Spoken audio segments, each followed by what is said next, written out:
America ও ইসরায়েলের চাপিয়ে দেওয়া যুদ্ধের ১০০ দিন পার। মধ্যপ্রাচ্যের বুকে যখন মার্কিন সাম্রাজ্যবাদ আর ইসরায়েলি আগ্রাসনের বিরুদ্ধে ইরান এক চুলো পিছু হটেনি, ঠিক তখনই বিশ্ব রাজনীতিতে নতুন নাটকীয়তা। ইরানের সর্বোচ্চ নেতা আয়াতুল্লাহ মোজতবা খামেনির দরবারে পৌঁছেছে এক রহস্যময় বিশেষ চিঠি। পাকিস্তানের সেনাপ্রধান ফিল্ড মার্শাল আসিম মুনিরের এই চিঠি নিয়ে আচমকাই তেহরানে হাজির হয়েছেন দেশটির স্বরাষ্ট্রমন্ত্রী মহসিন নকভি। কিন্তু প্রশ্ন হচ্ছে, যেখানে মার্কিন নিষেধাজ্ঞা আর ড্রোন হামলাকে তোয়াক্কা না করে ইরান বীরদর্পে লড়াই চালিয়ে যাচ্ছে, সেখানে পাকিস্তানের সেনাপ্রধানের এই চিঠির আসল রহস্য কী? এটি কি শুধুই ইসলামাবাদের কূটনৈতিক প্রয়াস, নাকি হোয়াইট হাউসে বসে থাকা ডোনাল্ড ট্রাম্পের কোনো গোপন বার্তা বা আত্মসমর্পণের প্রস্তাব?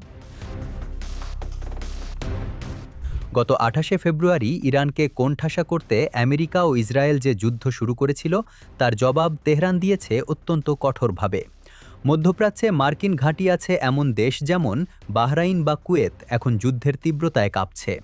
তারা ওয়াশিংটনের এই উস্কানিমূলক যুদ্ধকে নগ্ন আগ্রাসন ও বিপজ্জনক উস্কানি হিসেবে দেখছে, কারণ তারা ভালো করেই জানে ইরানের ক্ষেপণাস্ত্রের শক্তি কতটা ভয়ানক। এই যুদ্ধের মাঝে মার্কিন প্রেসিডেন্ট ডোনাল্ড ট্রাম্পের আচরণেই স্পষ্ট তিনি কতটা মরিয়া ও হতাশ। একদিকে তিনি যুদ্ধের হুমকি দিচ্ছেন, আবার পরক্ষণেই যুদ্ধবিরতির জন্য আকুতি জানাচ্ছেন। ট্রাম্প আশা করেছিলেন গত সপ্তাহান্তেই একটা চুক্তি হবে, কিন্তু ইরান মার্কিন ফাঁদে পা দেয়নি। খামেনির সামরিক উপদেষ্টা মোহসেন রেজাই স্পষ্ট জানিয়ে দিয়েছেন আলোচনা এখন সম্পূর্ণ মৃত এবং ট্রাম্পকেই এই অচলাবস্থা ভাঙতে হবে।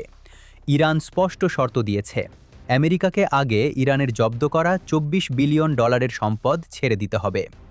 অথচ মার্কিন ট্রেজারি সেক্রেটারি স্কট বেসেন্ট উল্টো সেই অর্থ দিয়ে নিজেদের মিত্রদের ক্ষয়ক্ষতি পূরণের ধৃষ্টতা দেখাচ্ছেন। শুধু তাই নয়, লেবানন সহ সব ফ্রন্টে যুদ্ধ বন্ধ, তেলের ওপর থেকে নিষেধাজ্ঞা প্রত্যাহার এবং মার্কিন নৌ অবরোধ তুলে না নেওয়া পর্যন্ত ইরান হরমুজ প্রণালীর নিয়ন্ত্রণ ছাড়বে না। ঠিক এই ডেডলক বা অচলাবস্থার মাঝেই পাকিস্তানের এন্ট্রি। গত ৮ই এপ্রিল পাকিস্তানের মধ্যস্থতায় একটি সাময়িক যুদ্ধবিরতি হয়েছিল, যা প্রমাণ করে তেহরান ইসলামাবাদকে কতটা বিশ্বাস করে। আর এই বিশ্বাসের সুযোগ নিয়েই কি খেলছে আমেরিকা? রাজনৈতিক বিশ্লেষকদের একাংশ মনে করছেন, পাকিস্তানের সেনাপ্রধান আসিম মুনিরের এই বিশেষ চিঠির পেছনে আসলে রয়েছে ডোনাল্ড ট্রাম্পের সুদূরপ্রসারী চাল। আমেরিকা সরাসরি ইরানের কাছে মাথা নত করতে পারছে না বলেই তারা পাকিস্তানকে ঢাল হিসেবে ব্যবহার করছে। ট্রাম্প হয়তো পাকিস্তানের মাধ্যমে ইরানের সর্বোচ্চ নেতাকে এমন কোনো ছাড় বা প্রস্তাব পাঠিয়েছেন যা সরাসরি টেবিলে বলা সম্ভব ছিল না। পাকিস্তানের প্রধানমন্ত্রী শাহবাজ শরীফের বার্তাও আসলে সেই মার্কিন উদ্বেগেরই প্রতিধ্বনি, যা মধ্যপ্রাচ্যে ওয়াশিংটনের সম্পূর্ণ পরাজয় ঠেকাতে মরিয়া চেষ্টা মাত্র। পাকিস্তানের স্বরাষ্ট্রমন্ত্রী চিঠির বিষয়বস্তু গোপন রাখলেও তেহরানের অবস্থান পরিষ্কার, কোনো চাপের মুখে তারা নতি স্বীকার করবে না। আসিম মুনিরের এই চিঠি কি ট্রাম্পের যুদ্ধ থেকে পিছু হটার গোপন কৌশল, নাকি নতুন কোনো কূটনৈতিক ফাঁদ? ইরান কি পারবে মার্কিন সাম্রাজ্যবাদের এই শেষ চাল নস্যাৎ করে দিতে?